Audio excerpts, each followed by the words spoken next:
Sejumlah nelayan di Pusong Lok Sumawe meminta pemerintah segera mengeruk kuala TPI Pusong karena mulai dangkal. Akibatnya, para nelayan di daerah ini kesulitan mendaratkan ikan hasil tangkapannya.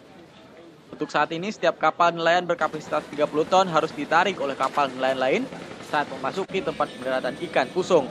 Sebelum ditarik, muatan hasil tangkapan juga harus dipindahkan ke kapal lainnya yang berukuran kecil. Nelayan mengaku persoalan dangkalnya kuala menuju TPI Pusong sudah pernah diadukan ke wali kota dan gubernur. Namun hingga saat ini belum ada realisasi dari pemerintah. Air surut, bot semua nggak bisa merapat. Kebanyakan sampai ikan-ikan busuk di laut. Udah capek-capek orang pergi ke laut, sampai 5 hari, sampai ke darat berarti tidak bisa merapat waktu air surut.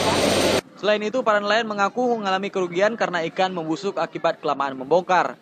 Dangkalnya kuala Pusong ini sudah terjadi sejak setahun terakhir. Nelayan berharap pemerintah segera menindaklanjuti keluhan mereka. Dari Lok Sumawe, Ferizal Salim melaporkan untuk KCV Video.